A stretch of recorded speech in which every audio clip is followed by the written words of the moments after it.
வணக்கம் மேம். வணக்கம் குழந்தைகளே. வீட்டு பாடம் எல்லாரும் எழுதுனீங்களா? எழுதினம் மேம். ப்ரௌனிகா எல்லாத்தையும் கலெக்ட் பண்ணி மேமோட பிளேஸ்ல வை, ஓகேவா? Okay ma'am.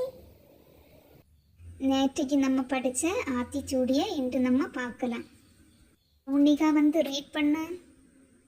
அறம் செய்ய விரும்பு, ஆறுவது சினம், இயல்வது கரவேல். பிங்கி கவனிம்மா.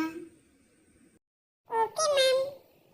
நீங்கள் எழுதின எக்ஸாம் பேப்பர் எல்லாம் கரெக்ட் பண்ணி முடிஞ்சாச்சு. இன்னைக்கு நான் உங்களுக்கு தரப்போகிறேன். ப்ரௌனிகா வந்து எல்லா பேப்பரும் இங்கே ஒன்று எடுத்து கொடுமா. ஓகே மேம், நான் எடுத்து தர்றேன்.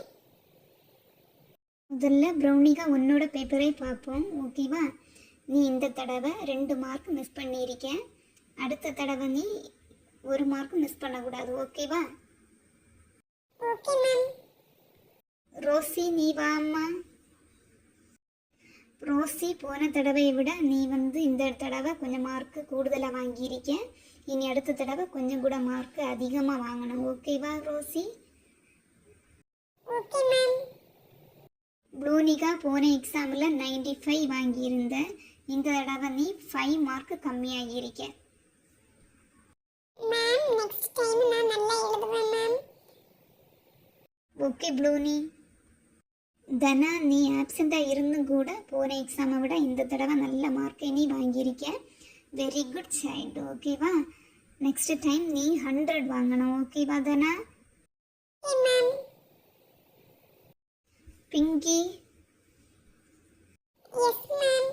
ஐயோ பயமா இருக்கு மேம். எல்லாத்துக்கும் ஆன்சர் நான் கரெக்டாக தான் எழுதியிருந்தேன் மேம். எனக்கு தெரியும் மேம், நல்லா தான் எழுதியிருந்தேன். பாரு, உன்னோட பேப்பரில் 100க்கு 34 தான் நீ வாங்கியிருக்க. ஃபெயில் ஆகியிருக்க எக்ஸாமில். எப்பவும் பேசிக்கிட்டே இருப்ப. அடுத்த எக்ஸாமில் இதை மாதிரி வாங்கினா பிரின்சிபல் சாரை தான் நீ பார்க்க வேண்டியது இருக்கா. அடுத்த எக்ஸாம்ல நல்ல மார்க் வாங்குவேன் மேம். மேம், என்னோட மார்க்கை கூட்டி எனக்கு 62 வருது மேம். ஓகே ரோசி, நான் கரெக்ட் பண்ணி தரேன், ஓகேவா? நன்றி குழந்தைகளே. நன்றி மேம்.